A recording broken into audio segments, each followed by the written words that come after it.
Hello everyone, welcome to my channel. So today's topic is alpha blockers.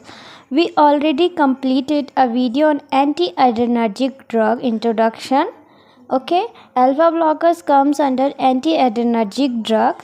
So in this video we are going to cover topics like introduction, type of alpha blockers, their mechanism of action, indications, contraindication, adverse effect and role of nurse.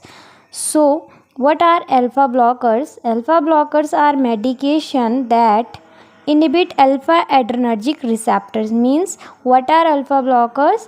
ये inhibit करते हैं किसको alpha adrenergic जो receptors होते हैं, resulting in the relaxation of smooth muscle in various part of the body.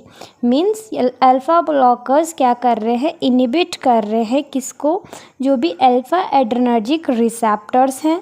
Okay, जिससे ये relaxation of smooth muscles करते हैं. बिकॉज जो भी अल्फ़ा रिसेप्टर्स होते हैं वो कंस्ट्रिक्शन एंड जो नॉरएपिनेफ्रिन है उसके रिलीज़ को कराते हैं. सो ये ड्रग क्या करते हैं, उसके अगेंस्ट वर्क कर रहे हैं. मीन्स ये स्मूथ मसल्स का क्या कराएंगे, रिलैक्सेशन कराएंगे. Now what are the classification of alpha blockers? Alpha blockers are classified into two types: non-selective alpha blockers and selective alpha blockers. So example of non-selective alpha blocker is phentolamine and phenoxybenzamine, and selective alpha blockers example is prazosin and terazosin. Okay, now what are the two alpha blockers? So mostly alpha blockers, जो alpha blockers हैं वो alpha 1 और alpha 2 receptors को block करते हैं. इसीलिए इनको classify किया है alpha 1 blockers and alpha 2 blockers में. सो जो अल्फ़ा 1 रिसेप्टर्स होते हैं वो लोकेटेड होते हैं हमारी जो ब्लड वेसल्स है एंड प्रोस्टेट है उसमें. सो ये क्या करते हैं, जो अल्फ़ा 1 ब्लॉकर्स हैं ये इन रिसेप्टर्स को ब्लॉक करते हैं, जिससे ये क्या कराते हैं, वहाँ पर डायलेशन कराएंगे. मीन्स रिलैक्सेशन वगैरह कराते हैं. सो अल्फ़ा 2 जो ब्लॉकर्स हैं ये अल्फ़ा 2 के रिसेप्टर्स को ब्लॉक करते हैं. सो जो अल्फ़ा 2 के रिसेप्टर्स होते हैं ये फाउंड होते हैं हमारे सेंट्रल नर्वस सिस्टम में. एंड ये इनको क्या कराते हैं, जो ये अल्फ़ा 2 रिसेप्टर्स होते हैं ये नॉरएपिनेफ्रिन के रिलीज़ को इनिबिट करेंगे. तो जो अल्फ़ा 2 ब्लॉकर्स होंगे वो उसके रिलीज़ को क्या करेंगे, रिलीज़ कराएंगे. So what are the mechanism of action? So alpha blocker inhibit the action of catecholamine such as norepinephrine on alpha adrenergic receptor. Means ये क्या कराते हैं कि जो कैटेकोलामाइन है जिसमें हमारे न्यूरोट्रांसमीटर है नॉरएपिनेफ्रिन, उसके एक्शन को अल्फ़ा एड्रेनर्जिक रिसेप्टर्स पे ये इनिबिट करेंगे, जिससे क्या होगा कि ये उसके एक्शन को कम्प्लीटली ब्लॉक करते हैं. सो जो अल्फ़ा ब्लॉकर्स होते हैं ये कौन से अल्फ़ा 1 या अल्फ़ा 2 रिसेप्टर्स को इनिबिट करेंगे, उस बेसिस पे इन्हें डिवाइड करा गया है non selective alpha blockers and selective alpha blockers में. जो नॉन सेलेक्टिव अल्फ़ा ब्लॉकर्स है these primarily target alpha 1 receptor. Means जो नॉन सेलेक्टिव है ये क्या करेंगे, अल्फ़ा 1 जो रिसेप्टर्स होते हैं उसको टारगेट करते हैं. बट जो सिलेक्टिव अल्फ़ा ब्लॉकर्स है ये अल्फ़ा 1 एंड अल्फ़ा 2 दोनों ही रिसेप्टर्स को टारगेट करते हैं, जिससे जो नॉन सेलेक्टिव है ये vasodilation and relaxation of prostate कराता है. एंड जो ये क्या करते हैं, सिलेक्टिव अल्फ़ा ब्लॉकर्स ये दोनों को ही ब्लॉक कर रहा है. तो ये एक तो रिलैक्सेशन कराएगा, दूसरा नॉरएपिनेफ्रिन के रिलीज़ को ये इनिशिएट करेगा.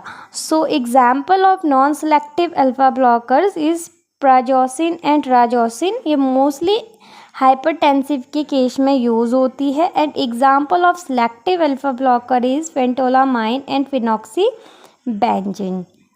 So what are the indications for alpha blockers? So it is indicated in patient with hypertension, benign prostate hyperplasia and pheochromocytoma, peripheral vascular disease. इन सारी कंडीशन में हम अल्फा ब्लॉकर्स को इंट्रोड्यूस कराते हैं. So what are the contraindications for alpha blockers? Severe coronary artery disease के case में हमें इन्हें नहीं देना है. Risk of exacerbating chest pain, इनसे क्या है कि जो चेस्ट पेन है उसका रिस्क इंक्रीज हो सकता है। And liver dysfunction, in cases में हम अल्फा ब्लॉकर्स को कॉन्ट्रा इंडिकेट करते हैं। What are the adverse effect of alpha blockers? So they show the effects like orthostatic hypotension, means like when patient is lying, their blood pressure decreases. Dizziness, fainting like symptoms shown in patient. Headache, nasal congestion, and erectile dysfunction in male. So what are the role of nurse while administering alpha blocker? Nurses must review in detail the medical and social history of the patient on alpha blocker, as these drugs can have significant interaction with other medication that have similar adverse effect. Means जो nurses है उनको क्या करना है, patient की medical history लेनी है regarding जो वो ड्रग्स ले रहा है, बिकॉज इन ड्रग इंट्रैक्शन हो सकते हैं और जो ड्रग्स है उनके साथ, एंड ये क्या है उससे एडवर्स इफ़ेक्ट और इंक्रीज़ हो जाते हैं।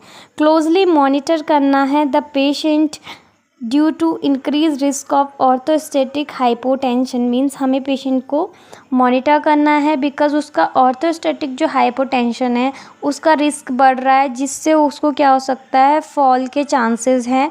इन्फॉर्म करना है फिजिशियन को if you notice nausea, vomiting and dyspnoea, means अगर ऐसे कोई भी सिम्टम्स पेशेंट में दिखते हैं एडवर्स इफ़ेक्ट, तो हमें फिजिशियन को इन्फॉर्म करना है।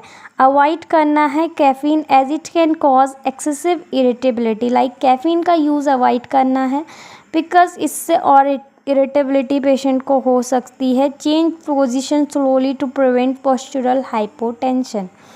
Okay, so these are all role of nurse for while administering alpha blockers. Thank you, hope you guys understand.